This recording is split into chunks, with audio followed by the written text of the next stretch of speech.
आज के टाइम पर आपके मन में एक सवाल जरूर आता होगा कि क्यों सैमसंग, एप्पल जैसे ब्रांड अपने स्मार्टफोन में 6000 7000 mAh की बैटरी नहीं देते हैं, जबकि दूसरी तरफ हम देखते हैं कि काफी सारे ब्रांड अपने बजट स्मार्टफोन से लेकर फ्लैगशिप स्मार्टफोन तक काफी बड़ी बैटरी दे रहे हैं, फिर वो चाहे 6000 mAh की हो, 7000 mAh की हो या इससे भी ज्यादा। लेकिन सैमसंग और एप्पल जैसे स्मार्टफोन में अभी भी 5000 mAh या उससे कम की बैटरी ही देखने को मिलती है। तो सवाल ये आता है कि इसके पीछे रीजन क्या है और क्या ये ब्रांड सच में बड़ी बैटरी नहीं दे पा रहे हैं या इनका एक सोचा समझा डिसीजन है। इसके बारे में हम इस वीडियो में काफी डिटेल में बात करने वाले हैं, तो बहुत सी नई चीजें आपको इस वीडियो में पता चलेंगी। वीडियो शुरू करने से पहले एक बात समझ लो, जो ब्रांड अपने स्मार्टफोन में बड़ी बैटरी दे रहे हैं वो कोई जादू नहीं है। इसके पीछे एक नई बैटरी टेक्नोलॉजी है जिसे कहा जाता है कार्बन सिलिकॉन बैटरी, और इससे पहले ये ब्रांड अपने फोन में लिथियम आयन बैटरी यूज करते थे। लेकिन कार्बन सिलिकॉन को समझने से पहले हमें यह समझना जरूरी है कि लिथियम आयन बैटरी क्या होती है।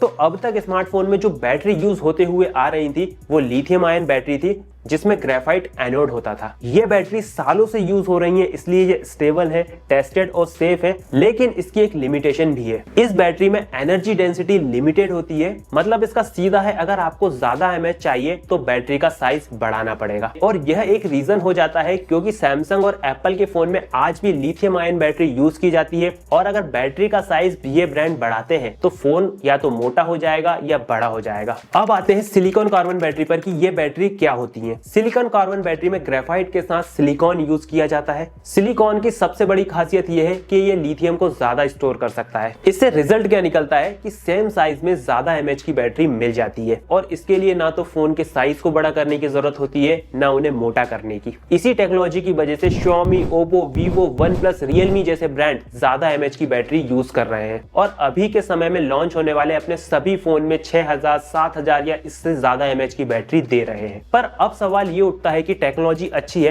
तो एप्पल और सैमसंग जैसे ब्रांड इसे यूज क्यों नहीं कर रहे हैं। तो इसका पहला रीजन है बैटरी स्वेलिंग और long term damage. Silicon carbon battery में जब सिलिकॉन चार्ज होता है तो वो फैलता और सिकुड़ता है, और इससे बैटरी में एक्सपेंशन हो सकती है, इंटरनल स्ट्रक्चर डैमेज हो सकता है, और टाइम के साथ कैपेसिटी जल्दी डिग्रेड होती है। चाइनीज ब्रांड इस रिस्क को एक्सेप्ट कर लेते हैं क्योंकि उनका एजप्शन है कि लोग 1-2 साल में फोन चेंज कर लेते हैं। लेकिन एप्पल और सैमसंग चाहते हैं कि उनका फोन 3 से 5 साल तक बढ़िया चले, तो वो बैटरी स्वेलिंग जैसा रिस्क लेना नहीं चाहते हैं। दूसरा रीजन है लॉन्ग टर्म बैटरी यूजेस का अनप्रेडिक्टेबल होना। सिलिकॉन कार्बन बैटरी पहले 6 से 12 महीने बढ़िया परफॉर्मेंस देती है, लेकिन 2-3 साल बाद इनका बिहेवियर प्रेडिक्टेबल नहीं रहता है। एप्पल सैमसंग के लिए बहुत बड़ी प्रॉब्लम है क्योंकि उनके सॉफ्टवेयर अपडेट बैटरी बिहेवियर के हिसाब से ऑप्टिमाइज होते हैं। चार्जिंग एल्गोरिथम स्टेबल केमिस्ट्री पर डिपेंड करती है, और अनस्टेबल बैटरी केमिस्ट्री का मतलब है अनस्टेबल यूजर एक्सपीरियंस, और एप्पल को इनस्टेबिलिटी बिल्कुल पसंद नहीं है। और तीसरा रीजन है ग्लोबल सेफ्टी और रिकॉल रिस्क। एप्पल और सैमसंग जैसे ब्रांड अपने फोन पूरी दुनिया में बेचते हैं, तो उनको बहुत सारी कंट्री के स्ट्रिक्ट लॉ फॉलो करना पड़ता है, जैसे airline safety rule, US, Europe के अलग अलग रूल। और इससे क्या होता है, अगर बैटरी में एक्सपेंशन, हीटिंग का इशू आता है तो अपने सभी डिवाइस को रिकॉल करना पड़ सकता है, और रिकॉल करने का मतलब है अरबों डॉलर का नुकसान। और इसलिए चाइनीज ब्रांड लिमिटेड मार्केट में ही ऑपरेट करते हैं, जैसे कि चाइना, इंडिया या साउथ एशियन कंट्री, जहां पर रूल्स इतने ज्यादा स्ट्रिक्ट नहीं होते हैं। और कुछ चाइनीज ब्रांड यूरोप या यूएस में अपने फोन लॉन्च भी करते हैं, तो वो अलग डिवाइस लॉन्च करते हैं, उनकी इंटरनेशनली डिवाइस लॉन्च नहीं होती है। और वहीं एप्पल और सैमसंग जैसे ब्रांड जो भी डिवाइस लॉन्च करते हैं वो इंटरनेशनली होती है, यानी कि जो डिवाइस यूएस में लॉन्च हुई है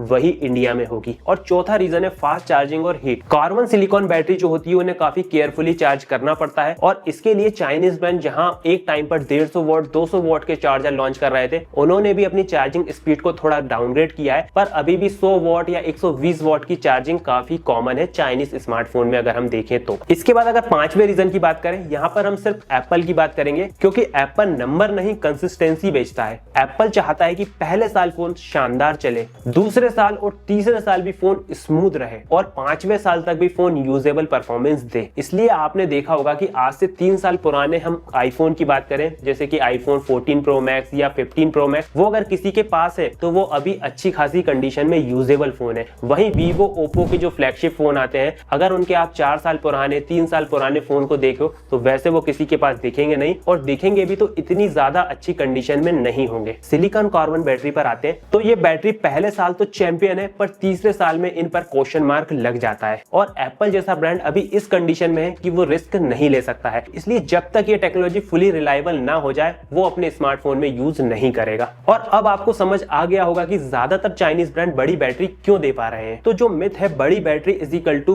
बेहतर फोन, उस पर बात करते हैं। तो बहुत से चाइनीज ब्रांड जो 6000 mAh 7000 mAh की बैटरी के साथ आते हैं, पर जब बैटरी टेस्ट होता है, आप देख सकते हैं बहुत सारे यूट्यूब पर वीडियो मिल जाएंगे, वहां पर आईफोन 4500 mAh 5000 mAh की बैटरी के साथ भी जीत जाता है। इसके पीछे पहला रीजन है सॉफ्टवेयर ऑप्टिमाइजेशन। iOS में हर ऐप की बैटरी यूजेस को बहुत डीपली कंट्रोल किया जाता है। दूसरा रीजन है चिप इफिशियंसी।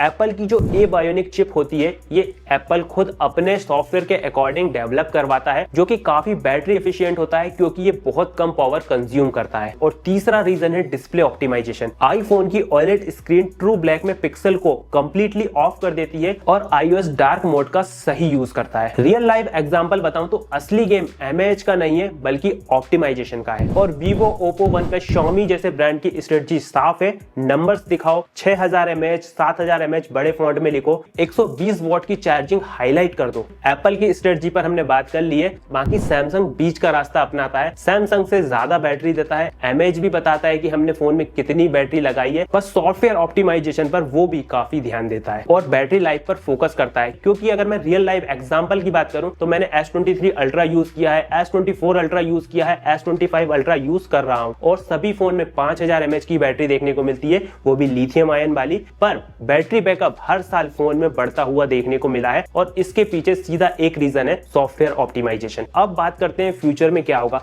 तो सिलिकॉन कार्बन बैटरीज इंप्रूव हो रही हैं धीरे धीरे, तो हो सकता है आने वाले 2-3 साल में सैमसंग और एप्पल जैसे ब्रांड इसे अडॉप्ट कर लें। तो आपको क्या करना है, अगर आपको सच में बड़ी बैटरी की जरूरत है पर आप 1-2 साल में फोन चेंज कर लेते हो, तो चाइनीज ब्रांड के साथ जा सकते हो जो सिलिकॉन कार्बन बैटरी अपने फोन में डालकर दे रहे हैं। आपको 1-2 साल बैटरी बैकअप काफी अच्छा मिलेगा, पर उसके बाद आपके फोन की बैटरी हेल्थ काफी ज्यादा खराब हो जाएगी। पर अगर आपको सेम फोन 4 साल 5 साल तक यूज करना है, आप एप्पल जैसे ब्रांड के साथ जाएं या सैमसंग जैसे ब्रांड के साथ। बाकी बस यही था मेरी तरफ से। बहुत सारे लोग कंफ्यूज थे और चाइनीज ब्रांड जो इतनी बड़ी बड़ी बैटरी दे रहे थे, तो उनको ऐसा लग रहा था कि चाइनीज ब्रांड कितना अच्छा काम कर रहे हैं और सैमसंग एप्पल काफी आउटडेटेड है। पर इसके पीछे रियल रीजन क्या था वो मैंने आपको बता दिया। वीडियो में इंफॉर्मेशन अगर काम की लगी हो तो वीडियो को लाइक कर देना, शेयर कर देना ताकि ये इंफॉर्मेशन और लोगों तक पहुंच सके, और सब्सक्राइब कर देना अगर ऐसे इंफॉर्मेटिव वीडियो आगे भी देखना चाहते हो तो।